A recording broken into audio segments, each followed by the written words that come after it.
Everyone. செஞ்சோற்று கடன் தீர்க்கிறதுக்காக சேரக்கூடாத இடத்துல சேர்ந்து வஞ்சத்துல வீழ்க போற கர்ணனை காப்பாத்துறதுக்காக கண்ணன் எத்தனையோ முறை முயற்சி பண்ணாரு. தன்னோட வாழ்க்கையவே கூட பல முறை ஊமையா எடுத்து காட்டினாரு. ஆனா கர்ணனும் விதியை நம்பி விதி பக்கமா போய் தனக்கு ஒருத்தன் நன்றி செஞ்சா அவனுக்கு திருப்பி நன்றியோட இருக்கணும்ன்றதுக்காக வேண்டி தன்னோட வாழ்க்கையவே இழந்துட்டாரு.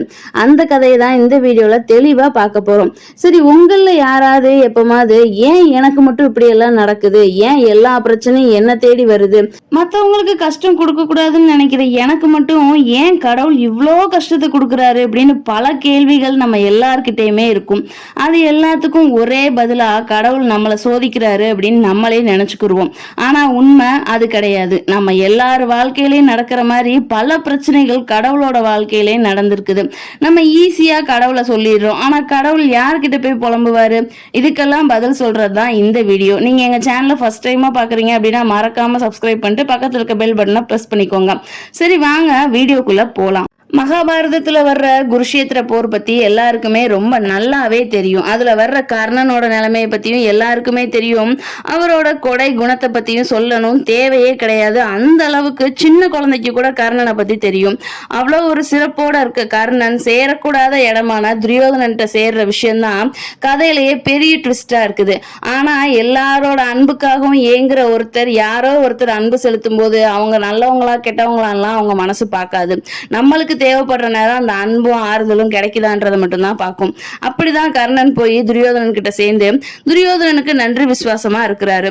ஆனா போர் வர்றப்ப கிருஷ்ணனோ துரியோதனனோட உண்மையான குணத்தை கர்ணனுக்கு எடுத்து சொல்றாரு. அதை எப்படி எல்லாம் சொல்றாரு அப்படின்றதையும் பார்க்கலாம். அது தவிர்த்து அதுக்கு கர்ணர் சொன்ன பதில்களையும் தான் இந்த வீடியோல பார்க்க போறோம். கர்ணனோட முதல் கேள்வி: என் தாயார் குந்தி தேவி நான் பிறந்த நேரத்தில் என்னை ஆற்றில் விட்டு விட்டார். ஏனென்றால் நான் முறை தவறி பிறந்த குழந்தை என்கிறார்கள். இது கிட்டத்தட்ட கொலைக்கு சமம். முறை தவறி பிறந்தது என் தவறா கண்ணா?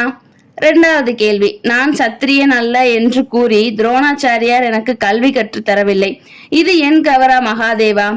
மூன்றாவது கேள்வி: பரசுராமர் எனக்கு கல்வியையும் இராணுவ பயிற்சியையும் கற்றுக் கொடுத்தார். ஆனால் நான் சத்திரியன் என்ற உண்மை தெரிந்ததும் நான் கற்ற எல்லாவற்றையும் மறக்கும்படி எனக்கு சாபமும் கொடுத்தார். இது என் தவறா கேசவா? நான்காவது கேள்வி: ஒரு பசு தற்செயலாக என் அம்பு மூலம் தாக்கப்பட்டது. அதன் உரிமையாளர் நான் அதை வேண்டுமென்றே செய்ததாக எண்ணி என்னை சபித்தார். இது என் தவறா கோபாலா? திரௌபதியின் சுயவரத்தில் நான் தேரோட்டியின் மகன் என்பதால் நான் அவமானப்படுத்தப்பட்டேன். இது என் தவறா பார்த்த சாரதி?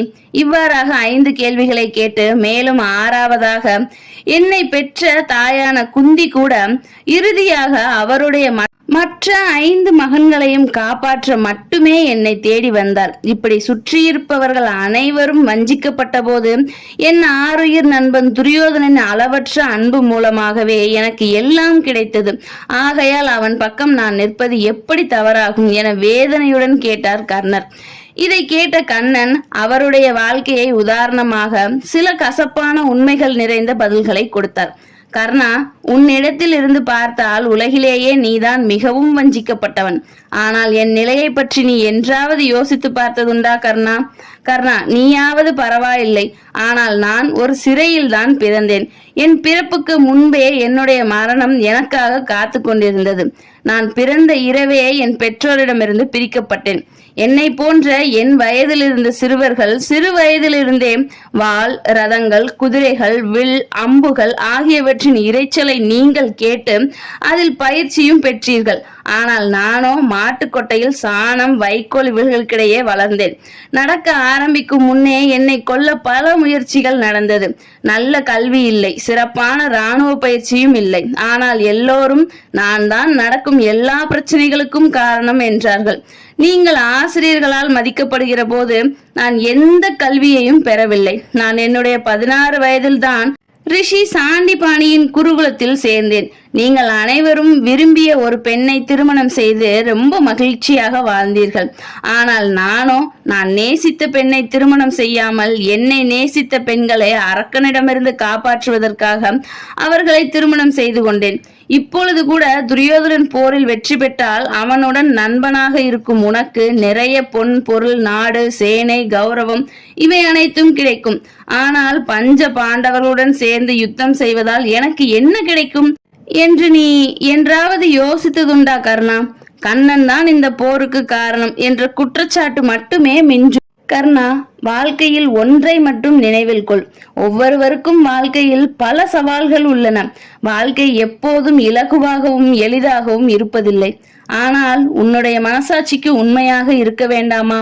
மனசாட்சிப்படி தர்மத்தின் பக்கம் நிற்பதே சரியானதாகும். எத்தனை முறை நாம் ஏமாற்றப்பட்டோம், எத்தனை முறை நாம் அவமானப்படுத்தப்பட்டோம், எத்தனை முறை வீழ்ச்சி அடைகிறோம் என்பது முக்கியமல்ல. அந்த நேரத்தில் நாம் எப்படி மீண்டும் எழுந்தோம் என்பதுதான் முக்கியம். நம் வாழ்க்கையில் நடக்கும் தவறுகள் எல்லாமே நம்மை தவறான பாதையில் போவதற்கான உரிமையை கொடுக்கவில்லை. எப்போதும் ஒன்றை நினைவில் கொள் கர்ணா, வாழ்க்கை என்பது ஒரு பாதையில் சில நேரங்களில் கரடு முரடாக இருக்கலாம். அதை கடப்பது நம் காலணிகளால் அல்ல, நம் எடுத்து வைக்கும் அடிகள் மூலமே. அனைத்தும் கலந்ததுதான் வாழ்க்கை. இங்கு எல்லாம் சரியாக அமைந்த வாழ்க்கை யாருக்குமே அமைதில்லை. இவ்வாறாக கர்ணனை நல்லவர்கள் பக்கம் இழுக்க கண்ணன் பல முறை முயற்சிகள் செய்தான். மேலும் போரில் கூட நீ பங்கெடுக்க வேண்டாம், உன் வேலையை பார்த்து நீ நிம்மதியாக இரு என்று கூட கண்ணன் அறிவுரை கூறினார். ஆனா கர்ணனோ இதெல்லாமே கேட்பதா இல்லை. தன்னோட நண்பனுக்காக தான் உயிரை கொடுக்கணும் அப்படிங்கிறதுல மட்டும்தான் முழு மூச்சா இருந்தாரு. நல்ல நண்பன்கிறவன் உயிரை கொடுக்கிறவன் மட்டும் கிடையாது, தன்னோட நண்பன் தப்பான வழியில தப்பான வேலைகளை செய்யும் போது அதை தட்டி கேட்கறதுலயும் இருக்கு. ஒருத்தவங்களை பழி வாங்குறதுக்காக நம்ம அவங்களை எல்லாரும் நிறைஞ்ச சபையில அவமானப்படுத்தணும்னு தேவை கிடையாது. அவங்க முன்னாடி நம்ம நல்லா வாழ்ந்து காமிச்சாலே போதும், அதுவே அவங்களுக்கு சிறப்பான பதிலடியா இருக்கும். கண்ணன் இவ்வளவு முறை முயற்சி பண்ணியும் கர்ணன் தவறுகளை பண்ணிட்டு கடைசியில நான் எவ்வளவோ நல்லது பண்ணேன், எவ்வளவோ கொடைகள்லாம் கொடுத்தேன், எவ்வளவோ மக்களுக்கு வாரி வழங்கினேன், இருந்தாலும் எனக்கு ஏன் இப்படிப்பட்ட முடிவுன்னு கண்ணனை பார்த்து கேட்டா கண்ணன் என்ன பதில் சொல்ல முடியும்? இப்படிதான் நம்மளோட வாழ்க்கையிலையும் கடவுள் எவ்வளவோ நல்ல வழிகளை காமிச்சோம், நம்ம தேவைக்கு ஏற்ற மாதிரியும் நம்ம லைஃப்ல எது கம்ஃபர்ட்டா இருக்கோ அதுக்கேற்ற மாதிரியும் வழிகள் எல்லாம் சூஸ் பண்ணிட்டு கடைசியில கடவுளை போய் எதுக்கு எனக்கு இப்படி ஒரு சோதனையை கொடுத்த அப்படின்னு கேட்டா கடவுள் தான் என்ன செய்ய முடியும்? இந்த வீடியோ பத்தின உங்களோட கருத்தை கமெண்ட் பாக்ஸ்ல சொல்லிட்டு, வீடியோ பிடிச்சிருந்தா லைக் பண்ணிட்டு சேனலை அப்படியே சப்ஸ்கிரைப் பண்ணிக்கோங்க. அடுத்த ஒரு இன்ட்ரெஸ்டிங்கான வீடியோல மீட் பண்ணலாம். டாடா பாய்.